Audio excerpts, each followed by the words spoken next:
Hello everyone. Bharat Bangladesh के द्विपक्षीय संबंधों में नदी जल विवाद एक समस्या रही है। इस बार चर्चा इसलिए भी यहाँ पर अहम है क्योंकि तीस्ता नदी जल विवाद को लेकर के बांग्लादेश की प्रधानमंत्री शेख हसीना 15 दिनों में लगातार दूसरी बार भारत की यात्रा कर रही हैं। इसके पश्चात वो चीन भी जाने वाली हैं, जहां चीन बांग्लादेश को यहाँ पर तीस्ता नदी से संबंधित एक मास्टर प्लान प्रोजेक्ट को लेकर भी डिस्कस करने जा रहा है, जो भारत के लिए यहाँ पर एक कह सकते हैं रणनीतिक स्तर पर समस्या हो सकती है।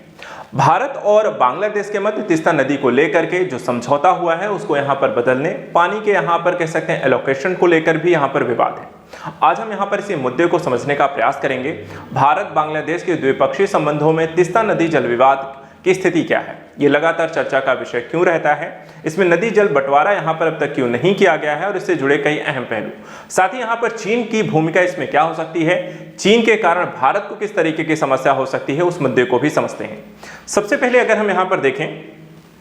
भारत और बांग्लादेश के संबंधों में एक अहम जो पड़ाव भी देखने को मिला है। भारतीय प्रधानमंत्री नरेंद्र मोदी ने अपने तीसरे कार्यकाल के शपथ ग्रहण में सभी यहाँ पर नेबरहुड फर्स्ट पॉलिसी के तहत पड़ोसी देशों में से कुछ को बुलाया। इसी में भारतीय यहाँ पर प्रधानमंत्री के शपथ ग्रहण में बांग्लादेश के प्रधानमंत्री भी आती हैं, लेकिन मात्र 15 दिनों के भीतर ही शेख हसीना जुलाई में चीन दौरे में जाने से पहले भारत में यहाँ पर स्टेट विजिट पर भारत आई। पिछले देखा जाए 15 दिनों में उनकी ये दूसरी बार यहाँ पर भारत की यात्रा रही, जो कि दिखाता है कि कहीं ना कहीं भारत और बांग्लादेश के संबंधों में एक प्रमुख जो स्थिति है उसको सुलझाने के प्रयास को कितनी यहाँ पर बांग्लादेश की तरफ से महत्ता दी जा रही है। इससे पहले वे 9 जून को पीएम मोदी के शपथ ग्रहण में यहाँ पर नई दिल्ली आई और बांग्लादेश भारत की नेबरहुड फर्स्ट पॉलिसी के तहत यहाँ पर एक महत्वपूर्ण साझेदार है। अब भारत इस नदी विवाद को किस तरह से सुलझाता है, क्योंकि विवाद इसलिए भी यहाँ पर अहम है क्योंकि चीन लगातार भारत के पड़ोसी देशों के साथ अपने संबंधों को मजबूत करके भारत को घेरने का प्रयास करता रहा है। इसी दृष्टिकोण से हम इसके कुछ मुद्दों को समझते हैं, यानी तीस्ता जल समझौते पर जो बातचीत की स्थिति है वो क्या है और इसे कैसे यहां पर देखा जाना चाहिए। सबसे पहले बात करते हैं तीस्ता जल समझौते को लेकर के। तो 1975 में देखें तो गंगा नदी पर फरक्का बांध का निर्माण किया गया था, जिस पर बांग्लादेश ने यहां पर एक नाराजगी जताई थी। इसके बाद दोनों देशों के बीच 1996 में गंगा जल बंटवारा पर यहां पर एक संधि होती है। यह संधि सिर्फ 30 सालों के लिए की गई थी, जो कि अगले साल यहां पर खत्म होने वाली है।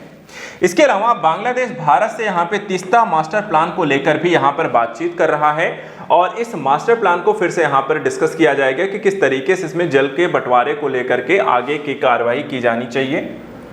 तीस्ता मास्टर प्लान के तहत अगर हम देखें, क्योंकि बांग्लादेश के लिए भी ये नदी जो है बहुत अहम हो जाती है, इस मास्टर प्लान के तहत बांग्लादेश बाढ़ और मिट्टी के कटाव पर रोक लगाने के साथ गर्मियों में जल संकट की समस्या से निपटना चाहता है, क्योंकि जैसे ही यहाँ पर गर्मियों में पानी की एक तो कमी होती है, सूखा पड़ने की एक समस्या रहती है, और दूसरी तरफ यहाँ पर जैसे ही मानसून आता है तो बाढ़ की समस्या आपको भारत और बांग्लादेश के देशों में देखने को मिलती है।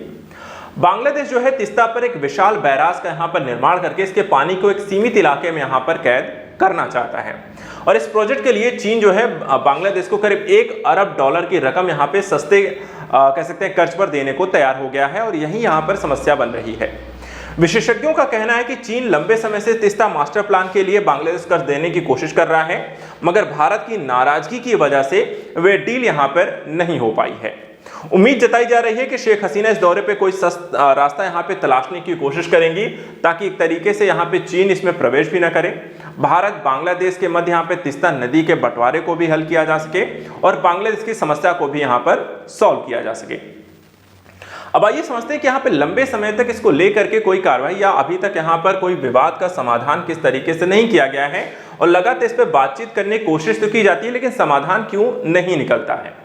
देखिए, बांग्लादेश के लिए भारत की सहमति के बिना तीस्ता मास्टर प्लान पे काम करना यहाँ पर इतना आसान नहीं होगा, क्योंकि नदी जो है भारत से बांग्लादेश में प्रवेश करती है। इसके लिए बांग्लादेश को भारत के साथ तीस्ता नदी जल बंटवारा यहाँ पर समझौता करना होगा। साल 2011 की अगर हम बात करें, जब कांग्रेस की यहाँ पर सरकार हुआ करती थी, तब भारत तीस्ता नदी जल समझौते पर यहाँ पर दस्तखत करने को एक तरीके से तैयार हो गया था, लेकिन ममता बनर्जी जो कि पश्चिम बंगाल की यहाँ पर मुख्यमंत्री हैं, उन्होंने नाराजगी जताई और मनमोहन सरकार को अपने कदम यहाँ पर पीछे हटने आने पड़े थे और यहाँ पर वो समझौता होते होते यहाँ पर रद्द हो गया था। उसके बाद 2014 में देखें तो नरेंद्र मोदी की यहां पर सरकार बनती है और उसके एक साल बाद ही देखा जाए तो बंगाल की खाड़ी में ममता बनर्जी के साथ बांग्लादेश यहां पर आपको जाते हैं, बंगाल के दौरे पर जाते हैं। उनसे यहाँ पर बांग्लादेश की जो प्रधानमंत्री रहती हैं, भारत के प्रधानमंत्री रहते हैं और पश्चिम बंगाल के मुख्यमंत्री ममता बनर्जी यहाँ पर तीनों मिलकर बात करते हैं। इस दौरान दोनों नेताओं ने बांग्लादेश को तीस्ता के बंटवारे पर एक सहमति पर यकीन यहाँ पर दिलाया था, लेकिन 9 साल बीतने के बावजूद अब तक तीस्ता नदी पर कोई भी समझौता नहीं हुआ है, ना ही कोई समाधान अब तक निकला है। तब इसका मतलब है कि आगे क्या हो सकता है, क्या आगे भी किसी भी तरीके का समाधान निकल पाएगा या नहीं निकल पाएगा, क्या इसको लेकर के कोई यहाँ पर कह सकते हैं कोई महत्वपूर्ण यहाँ पर उपाय है या नहीं है। तो आइए सबसे पहले समझते हैं यह तीस्ता नदी के बंटवारे में मूल समस्या क्या है। देखिए, भारत और बांग्लादेश के मध्य जो तीस्ता नदी के पानी के बंटवारे को लेकर के अभी 1-2 साल का नहीं है, हमेशा से यहाँ पर प्रॉब्लम्स रही है। तीस्ता नदी की अगर हम बात करें तो ये टोटल 414 किलोमीटर लंबी यहाँ पे तीस्ता नदी जो है हिमालय से निकलती है, सिक्किम के रास्ते भारत में यहाँ पे प्रवेश करती है। इसके बाद ये पश्चिम बंगाल से गुजरते हुए बांग्लादेश पहुंचती है और वहां पर असम में आई ब्रह्मपुत्र नदी से यहाँ पर आपको ये मिल जाती है। तो एक तरीके से 414 किलोमीटर की लंबाई सिक्किम और बांग्लादेश पश्चिम बंगाल को ये कवर करती है। उसके बाद बांग्लादेश में आपको प्रवेश करती है। बांग्लादेश में ब्रह्मपुत्र नदी को यहाँ पे जमुना कहा जाता है, जिससे यहाँ पर आपको जाकर वो मिल जाती है। अब आगे की यहाँ पर स्थिति को समझिए। तीस्ता नदी का जो पानी है वो किसको कितना यहाँ पर मिलता है, तो देखिए तीस्ता नदी का करीब 83% जो यात्रा है वो भारत में है और 17% जो यात्रा है वो सिर्फ यहाँ पर बांग्लादेश में होती है, यानी कि ज्यादातर हिस्सा भारत में है। इस दौरान जो है सिक्किम, पश्चिम बंगाल, बांग्लादेश तीनों क्षेत्रों में रहने वाले करीब 1 करोड़ लोगों को पानी से जुड़ी जरूरतें जो होती हैं इस नदी के द्वारा पूरी की जाती है। बांग्लादेश जो है तीस्ता का करीब 50% पानी पर यहाँ पर अधिकार चाहता है, जबकि भारत खुद नदी के 55% पानी का यहाँ पर इस्तेमाल करना चाहता है और यही मूल समस्या है कि दोनों ही यहाँ पर ज्यादा हिस्सा यहाँ पर अपने पास रखना चाहते हैं। अब यहाँ पर अगर हम समझने का इसमें प्रयास करें तो तीस्ता नदी जल समझौते हैं जो कि पश्चिम बंगाल के नदी के पानी का मन मुताबिक यहाँ पर इस्तेमाल नहीं कर पाएगा यदि इस तरीके का कोई समझौता हो जाता है। और इसलिए पश्चिम बंगाल की जो मुख्यमंत्री हैं कह सकते हैं कि ममता बनर्जी, वो भी यहाँ पर इस तरह के समझौते को यहाँ पर मानने को स्वीकार नहीं करती हैं और यहाँ पर इसकी अनुमति भी नहीं देती हैं। और इसी तरीके से ममता बनर्जी हमेशा यहाँ पर इस मुद्दे पर जब भी कोई बातचीत होती है तो वहाँ पर वो पीछे हटती रहती हैं। अब तीस्ता नदी की जो स्थिति है अगर हम नजर डालें, ये आपको एक स्थिति दिखाई देती है जो तीस्ता नदी है। ये यहाँ पर सिक्किम से यहाँ पर देखें, पश्चिम बंगाल से होते हुए यहाँ पे पश्चिम बंगाल बांग्लादेश में आपको प्रवेश करती है और आगे जाकर के यहाँ पे ये ब्रह्मपुत्र में आपको मिल जाती हैं। अब तीस्ता का जो मास्टर प्लान है जिसमें यहाँ पे चीन इंटर कर रहा है वो भी इसमें समझिएगा। देखिए यहाँ पे मास्टर प्लान जो यहाँ पर बांग्लादेश के द्वारा इसमें डेवलप किया जा रहा है, इसमें भारत नहीं बल्कि तीस्ता मास्टर प्लान प्रोजेक्ट जो चीन यहाँ पर मिल जाए और चीन यहाँ पर इसे पूरा करे। और अगर ऐसा होता है तो रणनीतिक और सुरक्षा के दृष्टिकोण से यहाँ पे कई ऐसी वजहें हैं जो कि भारत के लिए चिंता का सबब हो सकती हैं, क्योंकि चीन को जो भी यहाँ पे प्रोजेक्ट मिलता है उस अधिकांश जो प्रोजेक्ट होते हैं वो चीन के किसको, सरकारी कंपनियों को मिलता है। और सरकारी कंपनियां चीन के लिए यहाँ पर काम करती हैं, जो डेटा इत्यादि होता है वो यहाँ पर चीन सरकार को भेज सकती हैं। ऐसे में भारत को डर है कि जल प्रवाह से जुड़ा डेटा, नदी से जुड़ी कई जानकारी चीनी सरकार को यहाँ पर दी जा सकती है, जो भारत के लिए यहाँ पर आपको समस्या खड़ी कर सकता है।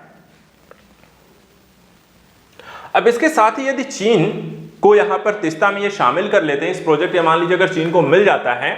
तो एक तो उसकी उपस्थिति जो होगी, लोगों की उपस्थिति यहाँ पर चाइनीज लोगों की उपस्थिति आपको भारत के सिलीगुड़ी कॉरिडोर जिसे चिकन नेक भी कहा जाता है इसके करीब हो जाएगा और उस क्षेत्र को यहाँ पर उन्हें समझने को लेकर के ज्यादा बेहतर यहाँ पर आकलन मिल पाएगा।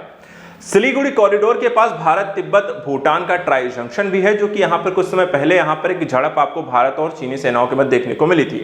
और ये शेष जगह जो है भारत को पूर्वोत्तर क्षेत्रों से यहाँ पर भारत को जोड़ने का भी काम करती है और यहाँ पर चीन की उपस्थिति या डेटा किसी भी तरीके से पहुंचना उसके पास भारत के रणनीतिक दृष्टिकोण से यहाँ पर अच्छा नहीं होगा। तो भारत और बांग्लादेश के द्विपक्षीय संबंधों में यदि यहाँ पर ये दोनों ही देश मुद्दे को सुलझा लेते हैं जो भारत के लिए ज्यादा बेहतर होगा। चीन की उपस्थिति भारत के रणनीतिक दृष्टिकोण से यहाँ पर समस्या खड़ी कर सकता है। फिलहाल आज के सेशन में इतना ही। नेक्स्ट वीडियो में कुछ और इंपॉर्टेंट टॉपिक्स को लेकर डिस्कस करेंगे। Thank you so much and good luck.